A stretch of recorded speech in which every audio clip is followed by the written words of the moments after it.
KSRTC depot ಎಲ್ಲಿ ಇರುತ್ತೆ ಅಲ್ಲಿ ಬಸ್ ಬಂಕ್ ಇರಬೇಕೆಂದು ನಿಯಮವಿದೆ. ಆದರೆ ರಾಯಚೂರು ಜಿಲ್ಲೆಯ ಮಾನ್ವಿಯಲ್ಲಿ ಡಿಪೋ ಒಂದು ಕಡೆ ಇದ್ದರೆ ಬಂಕ್ ಒಂದು ಕಡೆ ಇರುವುದು ಬೆಳಕಿಗೆ ಬಂದಿದೆ. ಸರ್ಕಾರಕ್ಕೆ ನಿತ್ಯ ಸಾವಿರಾರು ರೂಪಾಯಿ ನಷ್ಟವಾದರೂ ಅಧಿಕಾರಿಗಳು ಮಾತ್ರ ಕಣ್ಣಿದ್ದು ಕುರುಡರಾಗಿದ್ದಾರೆ. ಮುಖ್ಯಮಂತ್ರಿ ಸಿದ್ದರಾಮಯ್ಯನವರೇ ರಾಜ್ಯದಲ್ಲಿ ಆರ್ಥಿಕ ಸುಧಾರಣೆಗಾಗಿ ತಾವು ಸಾಕಷ್ಟು ಪ್ರಯತ್ನ ಪಡ್ತಿದ್ದೀರಾ. ಆದರೆ ರಾಯಚೂರು ಜಿಲ್ಲೆಯ ಮಾನ್ವಿ ಡಿಪೋದಿಂದ ಡೀಸೆಲ್ ಹಾಕಿಸಿಕೊಳ್ಳೋಕೆ ಹೋಗಿ ಬರಲು ಸುಮಾರು 6 ಕಿಲೋಮೀಟರ್ ಪ್ರಯಾಣಿಸಬೇಕಾಗಿರೋದ್ರಿಂದ ಸರ್ಕಾರಕ್ಕೆ ಲಾಭವಾಗದೆ ಒಂದು ರೀತಿಯಲ್ಲಿ ನಷ್ಟವಾಗ್ತಿದೆ. ಮಾನ್ವಿ ಶಾಸಕ ಹಂಪಯ್ಯ ನಾಯ್ಕ ಅವರು ಸಹ ತಮ್ಮ ಸರ್ಕಾರಕ್ಕೆ ನಷ್ಟವಾದರೂ ಸಹ ಸುಧಾರಣೆ ಮಾಡದೆ ಸುಮ್ಮನೆ ಇದ್ದಾರೆ. ಶಾಸಕರು ಡಿಪೋವನ್ನು ಸ್ಥಳಾಂತರ ಮಾಡಲು ಸೂಚಿಸುತ್ತಾರಾ ಎಂಬುದು ಕಾದು ನೋಡಬೇಕಾಗಿದೆ. ನಮಸ್ಕಾರ, ನನ್ನ ಹೆಸರು ಈಶಪ್ಪ ಸಂಗಪುರ ಅಂತ ಹೇಳಿಬಿಟ್ಟು ಕರ್ನಾಟಕ ಜನಜಾಗೃತಿ ಸಂಘಟನೆ ವತಿಯಿಂದ ಇವತ್ತು ಮಾಧ್ಯಮ ಮಿತ್ರರಲ್ಲಿ ವಿಷಯ ಹಂಚಿಕೊಳ್ಳುವುದೇನೆಂದರೆ, ಮಾನ್ವಿ ತಾಲೂಕಿನಲ್ಲಿ 2022-23 ಸಾಲಿನಲ್ಲಿ ಉದ್ಘಾಟನೆ ಆಗಿರ್ತಕ್ಕಂಥ ಒಂದು ಡಿಪೋ ಹೊಸದು, ಅದು ರಾಯಚೂರಿಗೆ ಇದೆ. ಬಸ್ ಸ್ಟ್ಯಾಂಡ್ಲಿಂದ 3 ಕಿಲೋಮೀಟರ್ ಇದೆ. ಆದರೂ ಉದ್ಘಾಟನೆ ಆಗಿ 1 ವರ್ಷ ಅವಧಿ ಕಳೆದರೂ ಸಹ ಹಳೆ ಡಿಪೋದಲ್ಲಿರ್ತಕ್ಕಂಥ ಡೀಸೆಲ್ ಬಂಕನ್ನು ಅಲ್ಲಿ ಶಿಫ್ಟ್ ಮಾಡಿಲ್ಲ ಇನ್ನವರಿಗಾದರೂ. ಮ್ಯಾನೇಜರ್ ಅವರು ನಿರ್ಲಕ್ಷ್ಯ ವಹಿಸುತ್ತಿದ್ದಾರೆ. ಯಾಕಂದರೆ ಹೋಗ್ತಾ 3 ಕಿಲೋಮೀಟ್ರು ಬರ್ತಾ ಮೂಲಕ ಬಿಟ್ಟರು. 3 ಕಿಲೋಮೀಟರ್ ಆಗಿದೆ, 6 ಕಿಲೋಮೀಟ್ರು ಸಮಯ ವ್ಯರ್ಥ ಆಗ್ತದೆ. ಮತ್ತು ಅದೇ ರೀತಿಯಾಗಿ ಡೀಸೆಲ್ಗೂ ಸಹ ವೇಸ್ಟ್ ಆಗ್ತದೆ. ಸರ್ಕಾರದ ಒಂದು ಅನುದಾನ ದುರ್ಬಳಕೆ ಆದಂತೆ ಇದನ್ನು ಆಲ್ರೆಡಿ ತಾಲೂಕು ಆಡಳಿತಕ್ಕೆ ಗಮನಕ್ಕೆ ಬಂದಿದೆ ಮತ್ತು ಜಿಲ್ಲಾ ಆಡಳಿತಕ್ಕೆ ಗಮನಕ್ಕೆ ಬಂದಿದೆ. ಆದರೂ ಮ್ಯಾನೇಜರ್ ಸಹ ನಿರ್ಲಕ್ಷ್ಯ ವಹಿಸುತ್ತಿದ್ದಾರೆ ಇದ್ರ ಬಗ್ಗೆ ಕುರಿತು. ಯಾಕಂತ ಹೇಳ್ಬಿಟ್ಟು ನಾವು ಹಲವಾರು ಸಾರಿ ಪ್ರಶ್ನೆ ಮಾಡಿದಾಗ ಅವರು ನಮಗೆ ಉಡಾಫೆ ಆದಂಥ ಉತ್ತರಗಳನ್ನು ಕೊಡ್ತಿದ್ದಾರೆ. ಈ ಥರ ಕೊಡೋದ್ರಿಂದ ನಾವು ಇವತ್ತು ಮಾಧ್ಯಮದಿಂದ ವಿಷಯನ ಹಂಚಿಕೊಳ್ಬೇಕಂತೇಳಿ ನಾವು ಬಂದು ಇವತ್ತು ಒಂದು ಡಿಪೋದಲ್ಲಿರ್ತಕ್ಕಂಥ ಒಂದು ವ್ಯವಸ್ಥಿತವಾಗಿ ಆಡಳಿತವಾಗಿರೋದು ಕಾರ್ಯನಿರ್ವಹಿರೋದ್ರಿಂದ ಅಸ್ತವ್ಯಸ್ತ ಇರೋದರಿಂದ ಅದನ್ನು ಪತ್ರಿಕೆ ಮಾಧ್ಯಮದಿಂದ ವಿಷಯನ ಹಂಚಿಕೊಂಡಿದ್ದೀವಿ. ಅಲ್ಲ ಸರ್, ಈ ರೀತಿಯಾಗಿ 1 ವರ್ಷ ಕಳೆದರೂ ಕೂಡ ಡಿಪೋ ಯಾಕೆ ಅಲ್ಲಿ ಲಿಫ್ಟ್ ಮಾಡ್ತಾ ಇಲ್ಲ, ಅಲ್ಲಿಗೆ ಯಾಕೆ ಇದು ಮಾಡ್ತಾ ಇಲ್ಲ ಅಂದ್ರೆ ತೊಂದರೆ ಆಗಲ್ವಾ? ತೊಂದರೆ ಆಗ್ತದೆ ಸರ್. ಅದಕ್ಕೆ ಏನಾದರೂ ಯಾರಾದರೂ ಕಾರಣರಾಗಿದ್ದಾರೆ? ಯಾಕೆ ಇದ್ರಿ ಕಾರಣ ಗೊತ್ತಿಲ್ಲ ಸರ್. ಮ್ಯಾನೇಜರ್ ಅವರು ಉತ್ತರನೇ ಕೊಡ್ತಿಲ್ಲ ಅದಕ್ಕೆ. ಏನು? ಯಾಕಂದ್ರೆ ನಾವು ಹೇಳಿದ್ದೀವಿ ಸರ್ 3 ಕಿಲೋಮೀಟರ್ ಅಲ್ಲಿಂದ ಡಿಸ್ಟೆನ್ಸ್ ಆಗುತ್ತೆ, ಆದರೆ ಹೊಸ ಡಿಪೋ ಆದ ನಂತರದಲ್ಲಿ ನೀವು ಬಂಕನ್ನು ಶಿಫ್ಟ್ ಮಾಡ್ಬೇಕು ಅಲ್ಲಿಗೆ.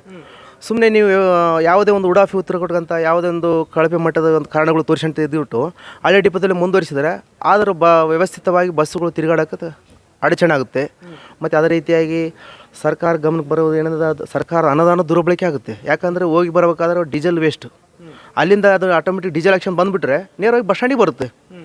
ಇಲ್ಲಾಂದರೆ ಅದು ಮತ್ತೆ ಹಳೆ ಡಿಪೋಗೆ ಹೋಗಿ ಡೀಸೆಲ್ ಹಾಕ್ಸ್ಕೊಂಡು ಮತ್ತೆ ಬಸ್ ಸ್ಟ್ಯಾಂಡಿಗೆ ಬರಬೇಕು. ಆದರೆ ಇಲ್ಲಿ ಸಾರ್ವಜನಿಕರು ತೊಂದರೆ ಆಗುತ್ತೆ. ನನ್ನ ಹೆಸರು ಶಾಂತಪ್ಪ ಕಪ್ಪಗಲ್ ಅಂತ, ಮಾಜಿ ತಾಲೂಕ್ ಪಂಚಾಯತ್ ಸದಸ್ಯರು. ಈಗಾಗಲೇ ಮಾನ್ವಿಯಲ್ಲಿ 1 ವರ್ಷ ಆಗಕ್ಕೆ ಬಂತು ಮಾನ್ವಿ ಹೊಸ ಡಿಪೋ ಓಪನಿಂಗ್ ಆಗಿ. ಆದರೂ ಡಿಪೋ ಅವರು ಸುಧಾರಿಸಲಿಲ್ಲ. ಯಾಕಂದರೆ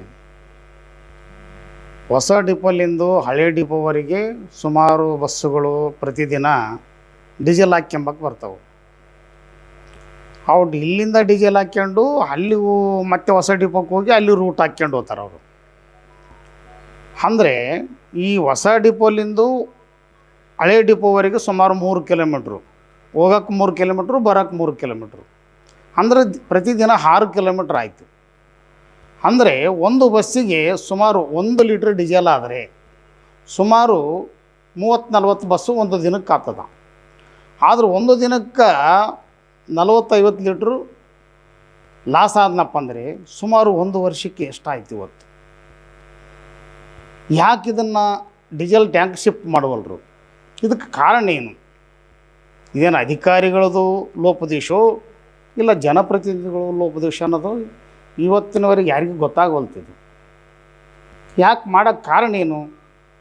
ಅರಾತೂರಲ್ಲಿ ಡಿಪೋ ಓಪನಿಂಗ್ ಮಾಡಿದ್ರು ಒಳ್ಳೇದಾಯ್ತು ಬಿಡು, ಬಟ್ ಇದನ್ನು ಯಾಕೆ ಶಿಫ್ಟ್ ಮಾಡವಲ್ರು? ಏನು ಇದಕ್ಕೆ ಕಾರಣ? ಈಗಾಗಲೇ ಸರ್ಕಾರ ದೃಷ್ಟಿಯಲ್ಲಿ KSRTC ಭಾಳ ಲಾಸ್ನ್ಯಾಗ ಅದ. ಆದ್ರೂ ಮತ್ತೆ ಈಗ ಇದು ಗೊತ್ತಿದ್ರೂ ಅಧಿಕಾರಿಗಳು ಲಾಸ್ ಮಾಡೋಕೆ ಹಚ್ಚಾರ. ಯಾರು ಕೇಳತಕ್ಕಂಥ ಪ್ರಶ್ನೆ ಮಾಡತಕ್ಕಂಥವರೇ ಇಲ್ಲ ಮಾನ್ವಿಯಲ್ಲಿ. ಅದಕ್ಕೆ ಆದಷ್ಟು ಬೇಗನೆ ಜನಪ್ರತಿನಿಧಿಗಳಾಗಲಿ ಅಧಿಕಾರಿಗಳಾಗಲಿ ಸರ್ಕಾರಕ್ಕೆ ಲಾಸ್ ಆಗಲಾರ್ದಂಗೆ ನೋಡಿಕೋಬೇಕಂತಕ್ಕಂಥದ್ದು ನನ್ನ ಮನವಿ. ಅಲ್ಲ ಸರ್, ಈ ರೀತಿಯಾಗಿ 1 ವರ್ಷ ನಂತರ ಕೂಡ ಇನ್ನೂ ಶಿಫ್ಟ್ ಮಾಡಿಲ್ಲ ಅಂದಮೇಲೆ ಇಲ್ಲಿರ್ತಕ್ಕಂಥ ಶಾಸಕರು ಮತ್ತು ಅಧಿಕಾರಿಗಳು ಏನು ಮಾಡಕತ್ತಾರೆ ಸರ್? ಯಾಕಂತಂದರೆ ಶಿಫ್ಟ್ ಮಾಡಬೇಕು. ಸರ್ಕಾರ ಒಂದು ರೀತಿಯಲ್ಲಿ ಸರ್ಕಾರ ನಡೆಸೋದಕ್ಕೆ ದೊಡ್ಡ ಕಷ್ಟಕರವಾಗಿದೆ. ಅದರ ನಡುವೆ ಈ ರೀತಿಯಾಗಿ ಲಾಸ್ ಆಗ್ತಿದೆ ಅಂದಮೇಲೆ ಹೆಂಗೆ ಸರ್ ಡೀಸೆಲ್? ಅದೇ ಈಗ ಇಲ್ಲಿರ್ತಕ್ಕಂಥ ಜನಪ್ರತಿನಿಧಿಗಳ ನಿರ್ಲಕ್ಷ್ಯ ಅಥವಾ ಅಧಿಕಾರಿಗಳ ನಿರ್ಲಕ್ಷ್ಯ, ಅವ್ರನ್ನ ಯಾರು ಕೇಳ್ತಕ್ಕಂಥವರೇ ಇಲ್ಲ. ಈಗ ಈಗಾಗಲೇ ಒಂದು ಟೈಮು ಯಾರೋ ಒಬ್ಬರು ಸ್ಟೇಟ್ಮೆಂಟ್ ಮಾಡಿದ್ರು ಈ ಇದರದ್ದು ಶಿಫ್ಟ್ ಮಾಡ್ಬೇಕಂತ. ಅದು ಮಾಡಿದ್ರೂ ಏನು ಉಪಯೋಗ ಆಗಿಲ್ಲ. ಇಲ್ಲಿರ್ತಕ್ಕಂಥ ಡಿಪೋ ಮ್ಯಾನೇಜರು ಆ ಮನುಷ್ಯನಿಗೆ ನಾಲೇಜ್ ಯಾವುದೋ ಇಲ್ಲೋ ಗೊತ್ತಿಲ್ಲ. ಯಾರನ್ನ ಏನು ಸಾರ್ ಬಸ್ ಇಲ್ಲ ಅಂತಂದರೆ ಕಂಡಕ್ಟರ್ ಡ್ರೈವರ್ ನೀವು ತಂದು ಕೊಡ್ತೀರಿ ಅಂತ ಕೇಳ್ತಕ್ಕಂಥ ಪ್ರಶ್ನೆ ಮಾಡ್ತಾನೆ. ಇಲ್ಲಿ ಡಿಪೋ ಮ್ಯಾನೇಜರ್ ಮೊದಲು ಸರಿಯಾಗಿಲ್ಲ, ಯಾರು ರಾಮನಗೌಡ ಅಂತಕ್ಕಂಥದ್ದು.